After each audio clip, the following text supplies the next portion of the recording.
High students, welcome to MCQ zone. আজকে আমরা class 5-এর রায় ও Martin প্রশ্নবিচিত্রার 204 নম্বর পেজের থার্ড সামেটিভ এক্সাম বা তৃতীয় পর্যায়ক্রমিক মূল্যায়নের পরিবেশের হচ্ছে 3rd নম্বর school Bankura mission girls high স্কুলের আমরা কোয়েশ্চেনগুলো এমসিকিউ এবং এসএকিউ অর্থাৎ 1 নম্বরের কোয়েশ্চেনগুলো সলভ করব। দেখো প্রথম কোয়েশ্চেন কি আছে, গাছের কোন অংশ অক্সিজেন উৎপন্ন হয়? এটা হচ্ছে আমরা সবাই জানি পাতাতে অক্সিজেন উৎপন্ন হয়। নেক্সট হচ্ছে পশ্চিমবঙ্গের প্রধান খনিজ সম্পদ কী হবে? এটা হচ্ছে কয়লা হবে, পশ্চিমবঙ্গের প্রধান খনিজ সম্পদ কয়লা। নেক্সট হচ্ছে ধোঁয়াতে উপস্থিত বিষাক্ত গ্যাসটির নাম হচ্ছে কার্বন মনোক্সাইড। কার্বন মনোক্সাইড হচ্ছে বিষাক্ত গ্যাসের নাম। নেক্সট হচ্ছে গরম লাভা বাইরে বেরিয়ে আসে কোথা থেকে? এটা হচ্ছে উত্তর হচ্ছে আগ্নেয়গিরি থেকে। পরেরটা হচ্ছে কলকাতায় প্রথম রিক্সা চালু হয় কত সালে? 1900 সালে, 1900 খ্রিস্টাব্দে। নেক্সট হচ্ছে পরিবেশ বান্ধব পরিবহন অর্থাৎ পরিবেশের কোনো ক্ষতি করে না, কোনটা হচ্ছে এটা হচ্ছে সাইকেল হবে। নেক্সট হচ্ছে চাঁদ পৃথিবীকে একবার আবর্তন করতে সময় নেয়, ওটা হচ্ছে 29.1/2 বা 29.5 দিন। পরেরটা হচ্ছে সুমেকার লেভি ধূমকেতুটি আছড়ে পড়ে, এটা হচ্ছে বৃহস্পতি গ্রহে। বৃহস্পতি গ্রহে অপশন গ। সূর্যের জন্ম কত বছর আগে?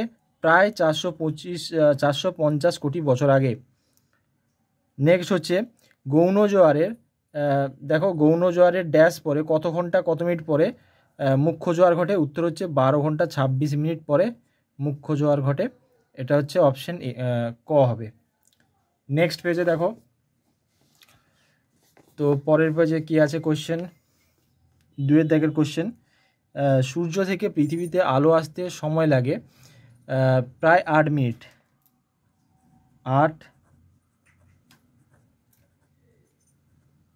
8 মিনিট। পরেরটা হচ্ছে টেলিস্কোপ আবিষ্কার করেন কে? টেলিস্কোপ আবিষ্কার করেন গ্যালিলিও গ্যালিলি।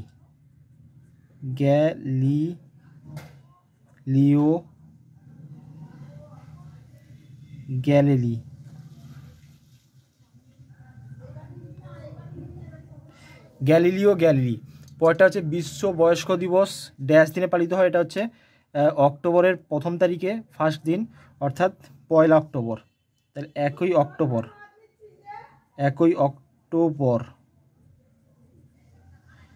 পরেরটা হচ্ছে কাঠের পালকি বইতে কতজন লাগে? এটা হচ্ছে 4 জন লোক লাগে। ঠিক আছে, এটা 4 জন আছে, 4 জন লোক লাগে। পরেরটা হচ্ছে জেনারেটর ড্যাশ শক্তিতে চলে? এটা হচ্ছে ডিজেল শক্তিতে চলে।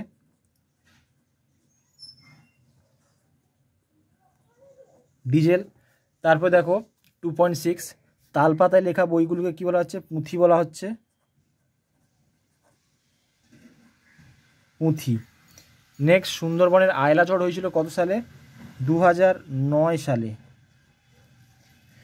সালে। পরেরটা হচ্ছে ঘিয়ের শিশির গায়ে ড্যাশ মার্কা ছাপ থাকে? ঘিয়ের শিশির গায়ে আগ মার্কা ছাপ থাকে।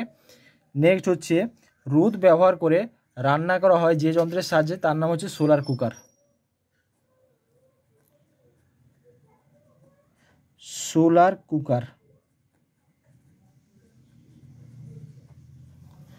পরেরটা হচ্ছে চন্দ্রগ্রহণের সময় চাঁদ ও সূর্যের মাঝে থাকে কি হবে? চাঁদ এবং সূর্যের মাঝে থাকে পৃথিবী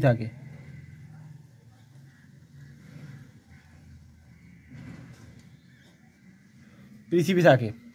এবার হচ্ছে দেখো 3-এর দাগে এক কথায় উত্তর দাও। প্রথম কোয়েশ্চেন কি আছে, কাঠকয়লা কি করে হয়?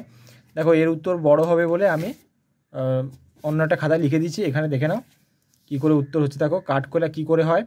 জ্বলন্ত কাঠে জল দিয়ে নিভিয়ে দিলে কাঠকয়লা তৈরি হয়। কি লিখবে? যে জ্বলন্ত কাঠে জল দিয়ে নিভিয়ে দিলে কাঠকয়লা তৈরি হয়। ঠিক আছে, এবার হচ্ছে 3.2 টারবাইন কি? দেখো টারবাইন কি উত্তর লিখে দিচ্ছি এখানে। দেখো বিদ্যুৎ কেন্দ্রের মস্ত পাখার মতো যন্ত্রটি হলো টারবাইন, এটা 3.2 এর অ্যান্সার। পরেরটা হচ্ছে সমস্ত কয়লায় বেশি ছাই হয় না কেন? তার উত্তর হচ্ছে দেখো এখানে দেওয়া হয়েছে, উত্তর হচ্ছে যে সকল কয়লায় কার্বনের পরিমাণ কম সেই সকল কয়লা পোড়ালে বেশি ছাই উৎপন্ন হয়। পরেরটা হচ্ছে 3.4 বিদ্যুৎ শক্তিতে চলে এমন দুটি যানের উদাহরণ নাম কি হবে? Train, tram. নেক্সট পানসি কি? পানসির উত্তরটা এখানে দিয়ে দিয়েছি, দেখো লিখে দিয়েছি একটু বড় উত্তর। পানসি হলো লম্বাটে ধরনের হালকা ডিঙি নৌকার মতো জলযান, এতে পাল খাটানো থাকে, পালে হাওয়া লাগলে এগুলি খুব জোরে যেতে পারে। ঠিক আছে, এটা তোমরা লিখে নেবে, ভিডিওটা পজ করে লিখে নিতে পারো। তারপর দেখো ম্যাচিং বলা হয়েছে, বাম দিক ও ডান দিক মেলাতে বলা হয়েছে। ভূমিকম্প কী হবে? ভূমিকম্প হচ্ছে এখানে হচ্ছে প্রাকৃতিক দুর্যোগ, অর্থাৎ গয়ের সঙ্গে ম্যাচ খাচ্ছে, তাহলে এটা হচ্ছে 4.1। তারপর হচ্ছে জোয়ার ভাটা হয়। জোয়ার ভাটা হয় আমরা জানি সূর্য এবং চন্দ্রের আকর্ষণে, তাহলে এটা হচ্ছে ঘয়ের সঙ্গে ম্যাচিং খাচ্ছে, তাহলে হচ্ছে এটা 4.2। পরেরটা হচ্ছে সৌধ এবং স্থাপত্যের ক্ষতি। এটা হচ্ছে অ্যাসিড বৃষ্টির ফলে সৌধ বা স্থাপত্যের ক্ষতি হয়, যেগুলো মার্বেল পাথর দিয়ে তৈরি। তাহলে সৌধ স্থাপত্য কোনটা হচ্ছে? এটা হচ্ছে ক্ষয়ের সঙ্গে, এটা হচ্ছে 4.3। পরেরটা হচ্ছে সুনামি কী হবে? সুনামি হচ্ছে সামুদ্রিক জলোচ্ছ্বাস, এটা হচ্ছে 4.4, এটা হচ্ছে 4.4। আর এখানে দেখো আছে বড় গির্জা। বড় গির্জার আরেক নাম হচ্ছে ক্যাথিড্রাল। বড় গির্জার আরেক হচ্ছে ক্যাথিড্রাল, তাই এটা হচ্ছে 4.5। ঠিক আছে, তো আজকের ভিডিও এই পর্যন্তই। দেখা হচ্ছে পরের ভিডিওতে। স্কুল 4 আমরা পরের ভিডিওতে আমরা সলভ করব। Thank you.